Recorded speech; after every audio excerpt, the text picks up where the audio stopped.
Okay, now we're going over the section 6.3, the kernel and range of a linear transformation.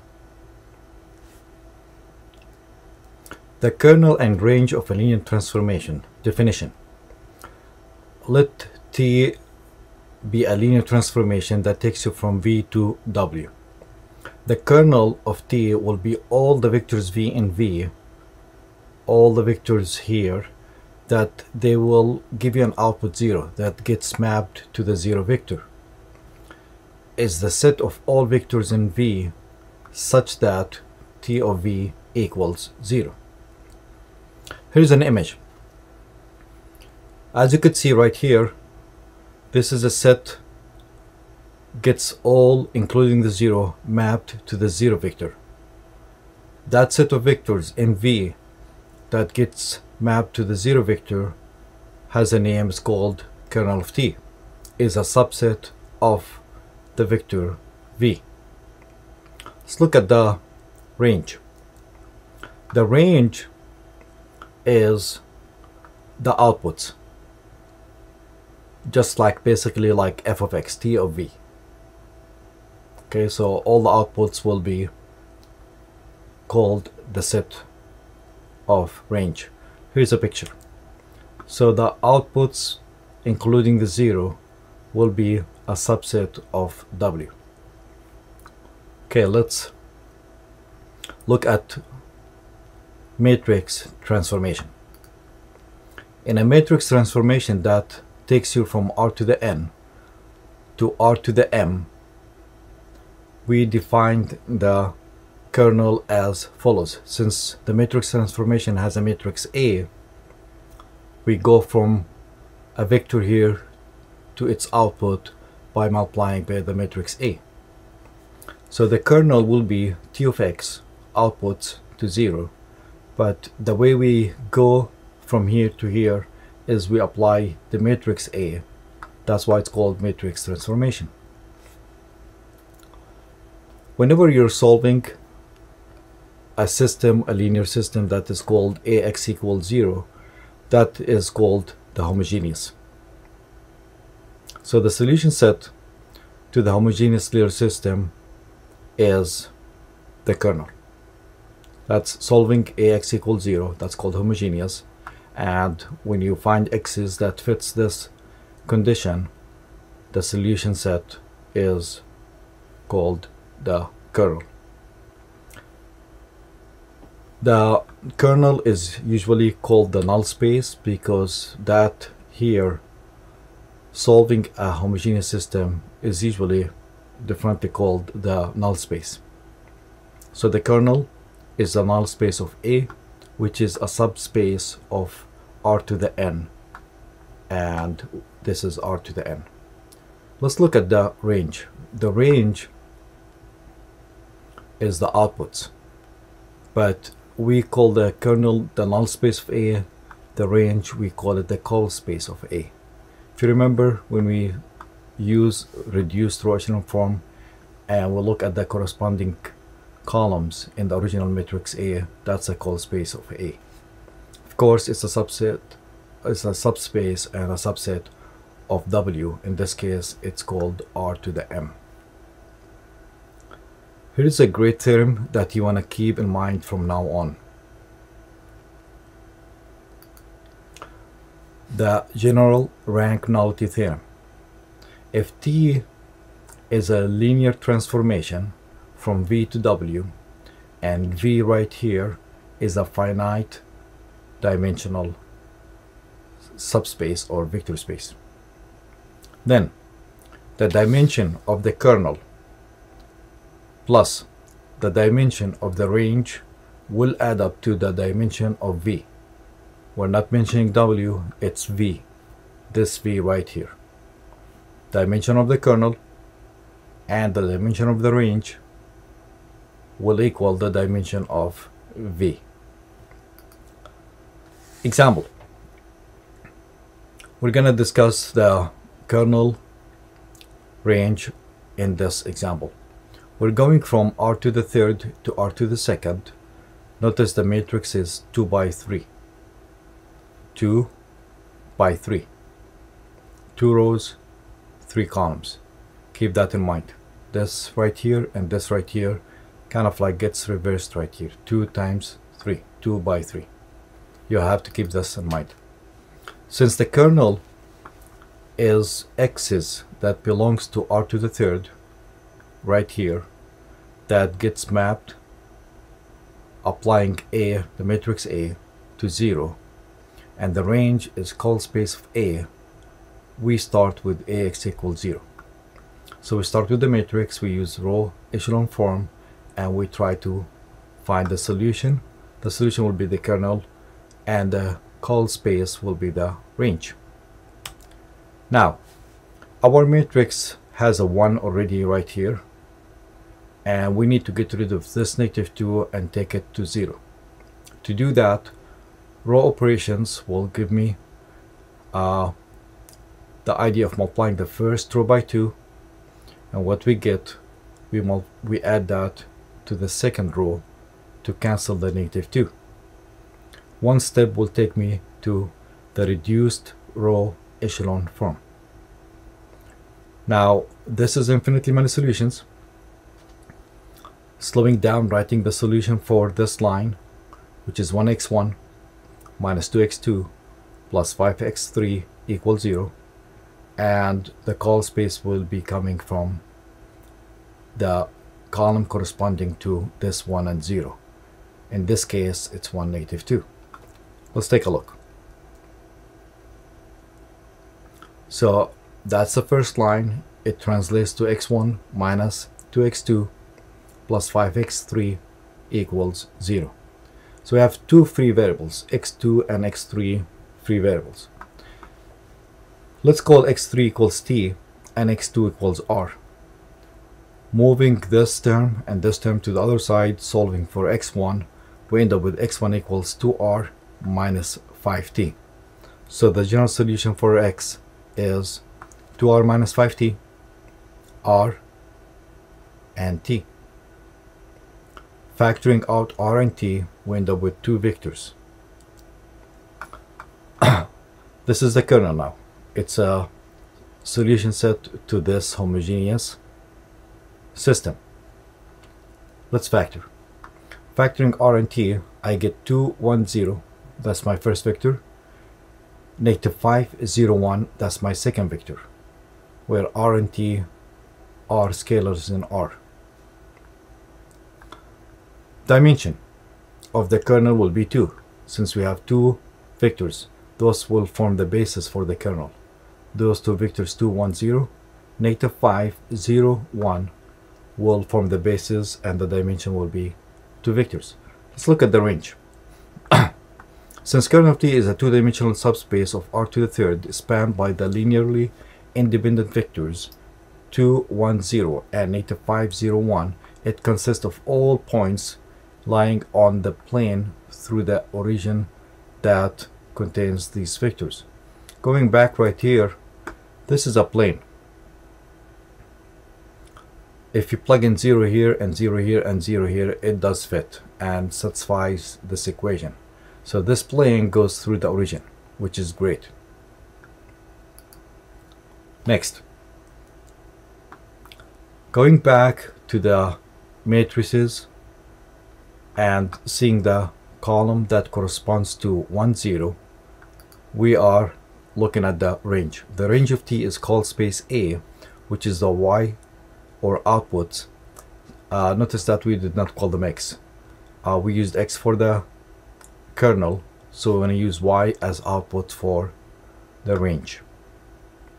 Y belongs to R to the second, because that's where we're going, and Y is going to end up a scalar multiply by the vector 1, -2. 1, -2. We don't take 1, 0, we take 1, -2. So range of T is a one-dimensional subspace of R to the second spanned by the vector Y equals 1, -2. What do you think this represents? If the kernel represented a plane going through the origin, what do you think this represents? We have one vector, dimension of range is 1. If you graph the point 1 comma -2, you end up with a line. Going back to the theorem that I mentioned, let's see if the numbers adds up. In this case, we're not solving, we're just verifying, and we're seeing how the theorem works. We're going from r to the third to r to the second, so this is my v, this is my w. V is r to the third. Dimension of v, which is r to the third, that would be 3 here. We talked about two vectors in the kernel, so we have 2. We have one vector in range, so we have 1. It should add up, as you could see. 2 plus 1 equals 3. Here's a picture of both the kernel and the range. This is the kernel. It's a plane in 3 dimension, which is r to the third. We used x1, x2, x3 to represent our vectors, and it's going through the origin. Outputs, we call them y1 and y2. The vector 1, -2 represents the point 1, -2, a slope of -2 over 1. So y2 equals -2 times y1. That's my range. It's a line. So what's going on here is we are going from the kernel, which is a plane in 3 dimension. Everything here gets mapped to this line. Imagine a plane gets mapped to a line. For later sections, having your inputs, which is the kernel that has the 0 element in it, will be mentioned. Just keep that in mind. Let's take another example. We're looking at matrices now such that the mapping is S of A equals A minus A transpose. Notice here that I did not call it T, because we're using T here. That might be confusing. So just like f of x, g of x, sometimes we have options for different names. We're going from matrices of 2 by 2 to matrices of 2 by 2. This is given to me as a linear transformation, so I don't have to test it. This is the way we go from inputs to outputs. We apply A minus A transpose. What is the kernel? The kernel is the vectors in M2 that gets mapped to this. So let's write it down. Vectors in M2 will be described as matrices A. The outputs, we want it to go to 0. That's why we call it the kernel. Rewriting S of A from our definition, we end up with A minus A transpose. Notice here they wrote, or I wrote 0, 2. That is not just a 0 number. It's a matrix minus a matrix. It's a matrix of size 2 by 2. Simplifying this, adding A transpose to both sides, we end up with A equals A transpose. Now we're getting close to what's going on describing the kernel. That is, the kernel of this transformation S is a subspace of M2 consisting of all symmetric 2 by 2 matrices. Anytime you have a matrix that is equal to the transpose, we call it symmetric. This is one way to describe symmetric. So in case if you're asked one day to talk about or use symmetric matrices, now you want to keep this in mind. A equals A transpose. That replaces the keyword symmetric. Now, what would be a basis for the kernel? This way we could tell what is the dimension of the kernel. We're looking at in general, not just examples, about symmetric matrices of 2 by 2, we get the following. We have 1 0 0 1, that's symmetric, 0 1 1 0, that is symmetric, 0 0 0 1, that is symmetric. Notice if I put one here, I'm forced to put one right here. So anything else should be coming out of these for any symmetric matrices as a linear combination. Now, the dimension will be 3. And that should do it for the kernel. Let's move on to the range. To describe the range, it's the outputs, but the outputs are S of A, which is A minus A transpose. So I could replace S of A by A minus A transpose. Let's do that. Okay, now how can I move on further here?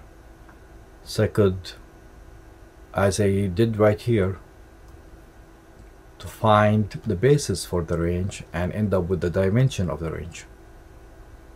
What do you think? A matrix minus its transpose and a 2 by 2. To get started, I have to put some letters inside and see how it goes. So let's do that. Any matrix A will be called ABCD. That's an option. That's why we could do it. Instead of A1, A11, A12, and so on. Here's the transpose. AB, first row, becomes first column, AB. CD, second row, becomes second column, CD. Doing some algebra here, subtracting these two matrices, corresponding elements, we end up with 0 here, that's A minus A, and 0 here, which is D minus D. Now, B minus C, sorry, goes up here, and C minus B. Notice that C minus B is the opposite of B minus C.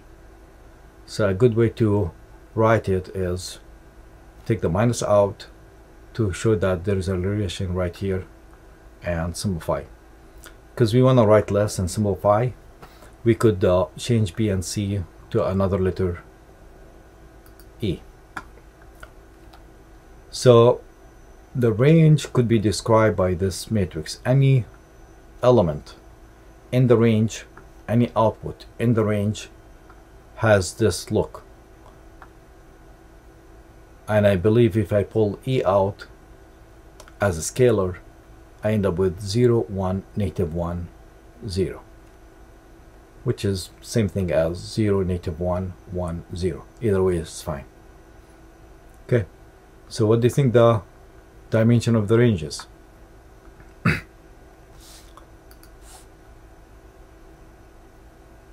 The dimension should end up with 1.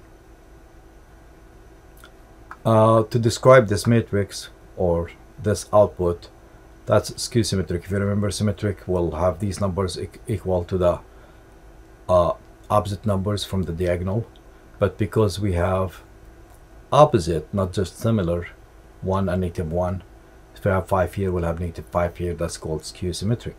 So another way to describe this matrix. Going back, we started with the following, and now we're gonna go to the theorem. Do you remember the dimension of the kernel and the dimension of the range? I think the kernel had 3 matrices, if you remember. You could go back, but that's what I have. And we're gonna add that to dimension of range, which we saw earlier, just a few seconds ago, as 1. 3 plus 1 should be 4. I know it should be 4, but let's take a look. V is M2 R, matrices of 2 by 2. The dimension of the matrices of 2 by 2 is 4, and that should do it. We're done with this problem. Let's take another problem from polynomials. Polynomials. from polynomials of degree 1 as a plus bx to the polynomials of degree 2 written this way.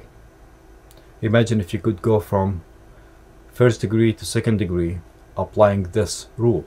So a plus bx becomes, for the constant, twice a minus 3 times b.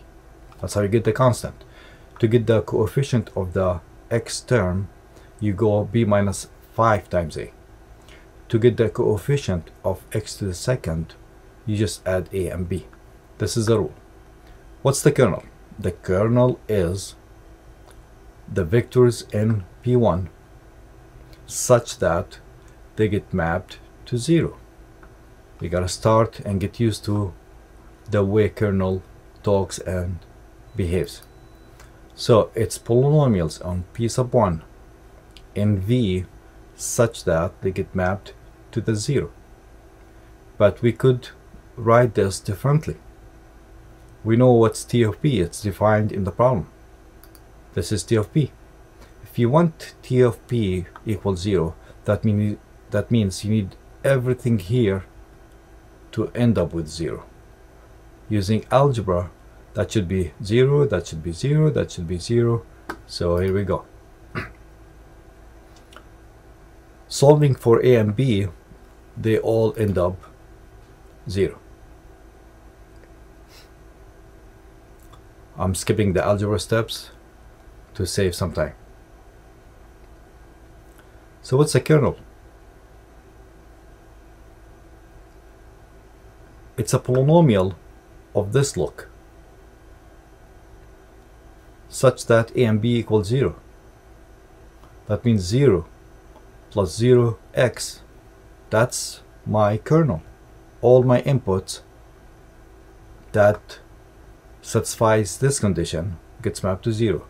I'm forced to have a and b equal 0, so my kernel should be the 0. Only the 0.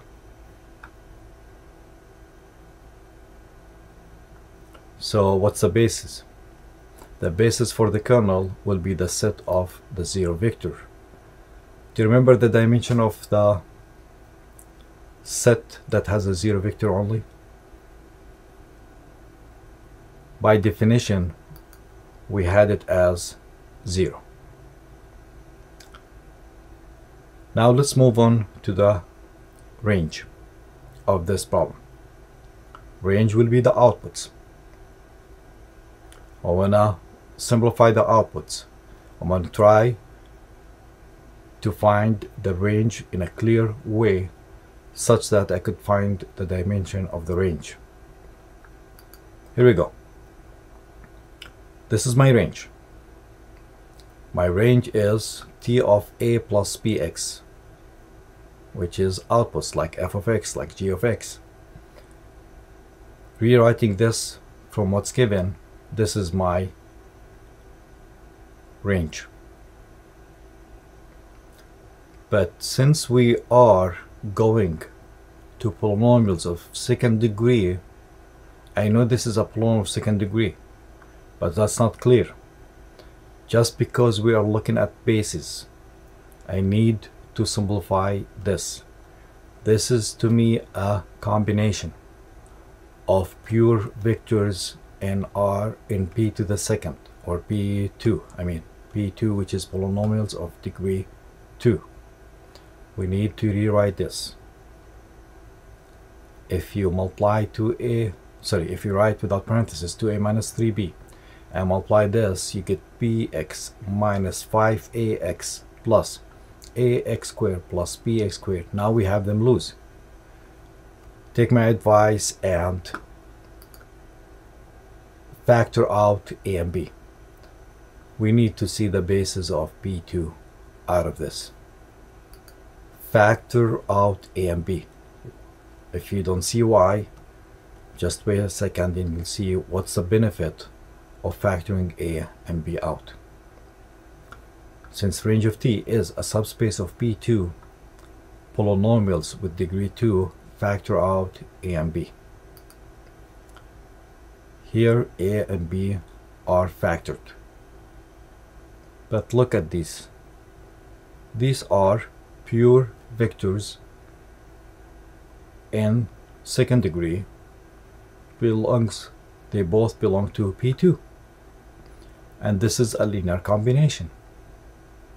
Basically, this is when we factor R and T outside of regular vectors and we take R and T out to write the bases. Similarly, in that language we have this clear close to C1 V1 plus C2 V2 as a linear combination where V1 and V2 will form the basis. But we're looking at polynomials of second degree. Since the two polynomials 2 minus 5x plus x to the second and negative 3 plus x to the second are not proportional to one another, they are this should be corrected. They are linearly independent on any interval. Let's write the basis. So a basis for range of T is those two pure vectors, and the dimension will be 2. Now, to use the theorem and apply it right here, let's go back. Dimension of the kernel plus dimension of the range equals dimension of V. In our case, V is P1. That's P1. And the dimension of P1 is 2. We know that. P of n, Pn, dimension will be n plus 1. Keep that in mind. Now here I'm writing 0 plus 2 equals 2. 0 is the dimension of the kernel. We had only the 0 vector. The dimension is 0. The range had 2 vectors inside. 2 vectors as basis. Dimension is 2. That's this 2. 0 plus 2 should be 2, which agrees to dimension of P1. I think that should do it, and thank you for watching. You know what to do now if you like this video. Thank you for your time, and that's it. See you next time.